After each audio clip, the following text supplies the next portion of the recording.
Assalamualaikum warahmatullahi wabarakatuh. Waalaikumsalam. Waalaikumsalam Yang saya hormati Bapak dan Ibu tenaga pendidik dan kependidikan UPT SMA Negeri 4 Wajo. Alhamdulillah di pagi hari ini Selasa tanggal 5 Januari 2021 kita masih hadir mengikuti apel pagi meskipun melalui virtual.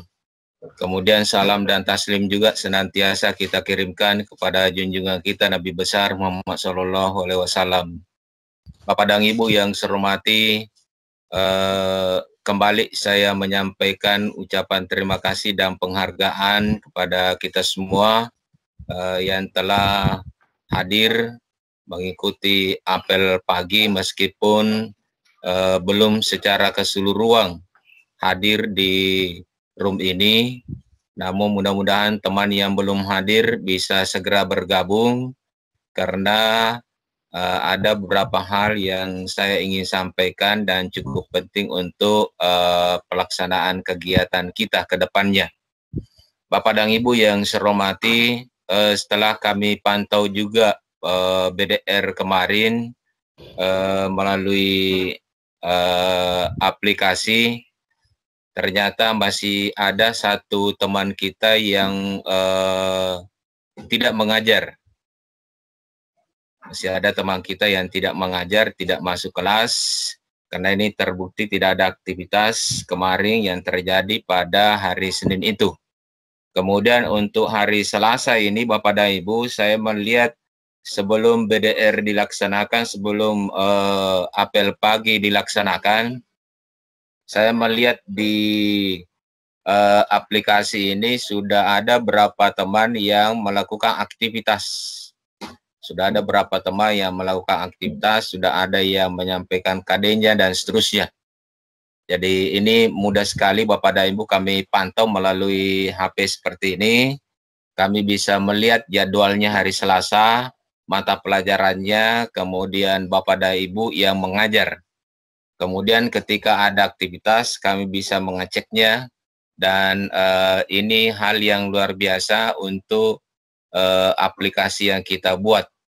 Bapak dan Ibu yang saya hormati, perlu kami sampaikan kepada kita semua bahwa visi dari kementerian dan juga Bapak Presiden adalah SDM unggul.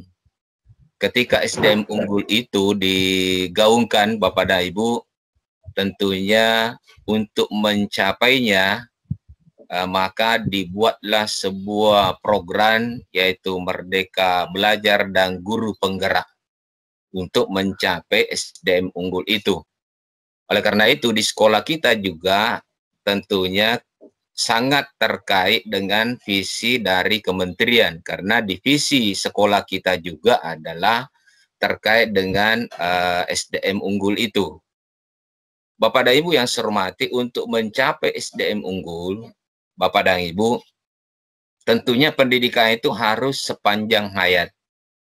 Bagaimana pendidikan itu sepanjang hayat, Bapak dan Ibu, adalah pendidikan yang menjadikan jembatan perubahan.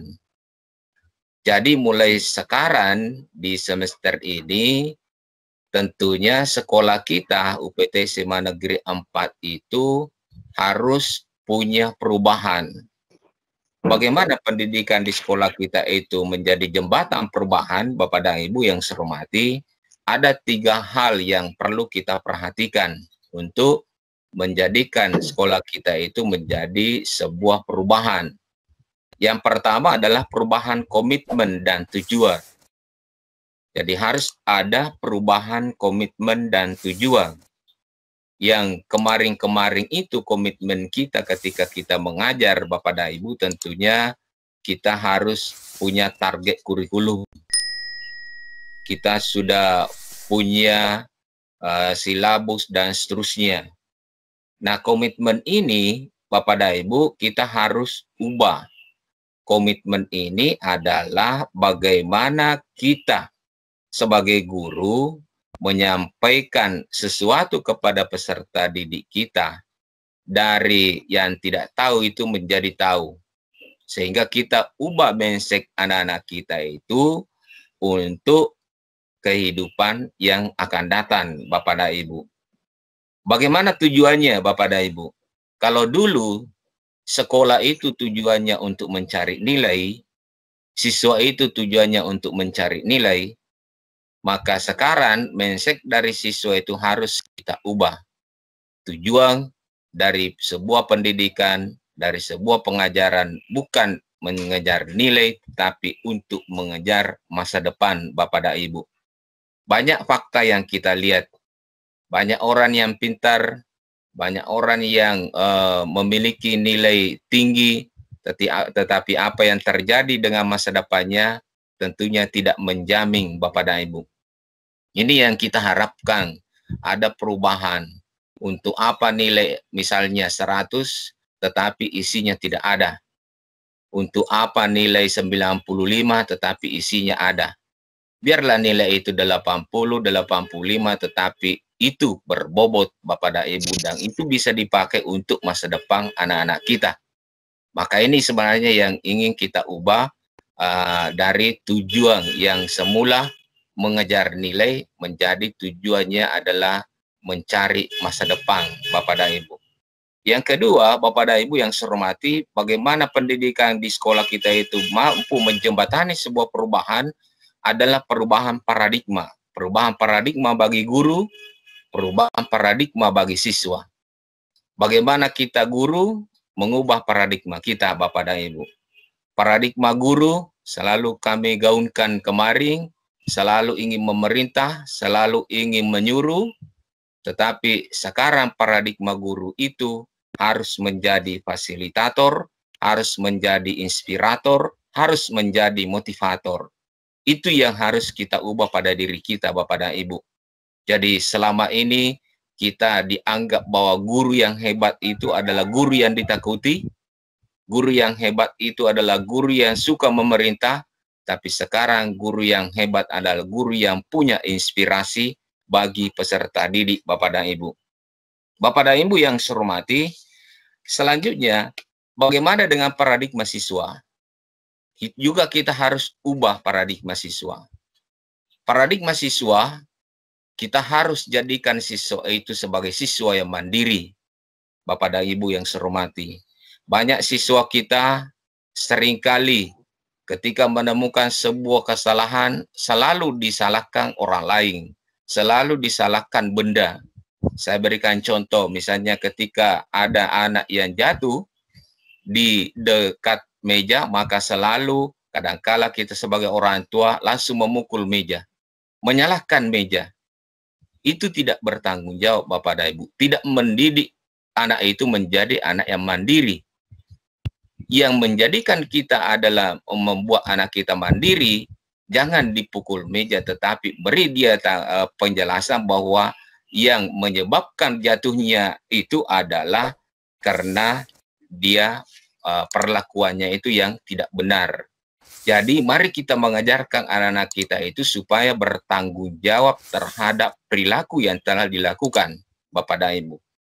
Tidak menyalahkan orang lain, tetapi bertanggung jawab pada perilaku yang telah dilakukannya. Maka ketika anak itu bertanggung jawab pada perilaku yang telah dilakukannya, maka saya yakin dia akan mandiri, Bapak dan Ibu. Kemandirian akan membentuk masa depan anak. Kemandirian akan membentuk keceriaan atau cita-cita anak itu bisa tercapai. Tetapi kalau anak itu tidak dibentuk paradigmanya menjadi siswa yang mandiri, maka saya yakin tetap seperti dulu pembelajaran kita, Bapak dan Ibu. Bapak dan Ibu yang saya hormati, yang ketiga adalah ketika kita ingin menjadikan sekolah kita itu adalah jembatan perubahan, adalah ada perubahan jati diri pada diri guru. Selama ini Bapak dan Ibu, kita mungkin belum pernah merefleksi apa yang telah kita lakukan. Mari kita sama-sama merefleksi apa yang telah kita lakukan semester kemarin. Apakah dalam penginputan nilai kami masih salah? Apakah di dalam pemberian nilai kami masih salah? Kenapa Bapak dan Ibu? Karena ini penting untuk masa depan anak-anak kita dan juga dalam profesi kita sebagai guru. Kenapa guru kita dulu itu selalu memukul kita tetapi tetap kita kenan? selalu mencubit kita, tetap kita kenang. Kenapa? Karena guru dulu itu selalu merefleksi apa yang telah dilakukannya. Ketika dia memberi hukuman kepada siswa, maka dengan cepat dia mendekati siswa dan menyampaikan bahwa yang saya pukul bukan fisikmu, tetapi yang saya pukul karena kelakuanmu yang tidak benar. Itu yang perlu kita refleksi pada diri kita, Bapak dan Ibu. Oleh karena itu, Bapak dan Ibu, maka mari kita mencoba merefleksi diri, apakah kita guru sudah melakukan pembelajaran dengan bagus, apakah kita guru sudah melakukan atau memberi sanksi dengan hati, bukan sanksi dengan perasaan. Bedakan Bapak dan Ibu, memberi sanksi kepada siswa melalui hati dengan melalui perasaan itu jauh berbeda. Jauh berbeda. Ketika kita melakukan sanksi atau memberi sanksi kepada siswa melalui hati, maka anak itu pasti akan menerima sanksi itu dengan baik. Karena dia menyadari akan kesalahan-kesalahan yang dilakukannya. Tapi ketika kita memberikan sanksi melalui perasaan kita, maka saya yakin dendam itu akan muncul pada diri anak kita, siswa kita. Kenapa? Karena kita tidak pernah hadir di tengah-tengah anak menjelaskan bahwa saya memberikan sanksi karena seperti ini. Maka dari itu Bapak dan Ibu, mari kita coba untuk bercermin. Karena dengan bercermin itu, maka akan lahir sebuah keberanian. Kemudian dengan keberanian itu akan muncul sebuah kolaborasi antara siswa, antara orang tua, dan seterusnya. Saya kira ini harapan saya kepada kita semua, Bapak dan Ibu. Mari kita coba melakukan jembatan perubahan di UPT SMA Negeri 4. Dengan melakukan jembatan perubahan, saya yakin dan percaya akan kesuksesan itu akan muncul di tengah-tengah kita. Lebih dan kurangnya mohon dimaafkan. Assalamualaikum warahmatullahi wabarakatuh. Marilah kita teruskan perjuangan ini sampai ke ujung-ujungnya.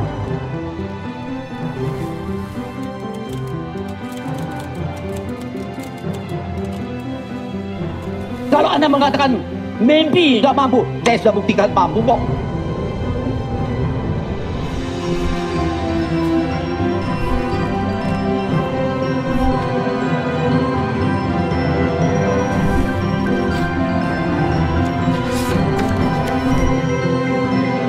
Inilah semangat baru kami. Berani, belajar, berubah. Belajar memang tidak selalu mudah. Tapi ini saatnya kita berinovasi. Ini saatnya kita bereksperimentasi. Inilah saatnya kita mendengarkan hati nurani kita dan belajar dari COVID-19. Agar kita menjadi masyarakat dan bangsa yang lebih baik di masa depan. Brilian yang Pak Yasir dan kawan-kawan di SMA Negeri 4 Wajo kembangkan, dan jujur ini memang menjadi salah satu model yang saya ingin supaya SMA negeri kita yang lain maupun yang swasta yang ada di seluruh Sulawesi Selatan bisa belajar pada best practice yang sudah ditunjukkan oleh kawan-kawan kita di SMA Negeri 4 Wajo. Perubahan tidaklah mudah, namun kehadirannya selalu memberikan pembelajaran. Sejak pandemi COVID-19, kita dipaksa untuk mengenali dan mempelajari perubahan. Tak disangka, sudah sejauh ini kita beradaptasi dengan perubahan. Semua entitas dipaksa untuk memahami dan memanfaatkan teknologi agar anak Indonesia tetap mendapatkan hak belajarnya. Perubahan menuntut kita untuk berani berubah agar kita bisa bertahan. Mengakselerasi rencana kita untuk memperbaiki mutu pendidikan di Indonesia.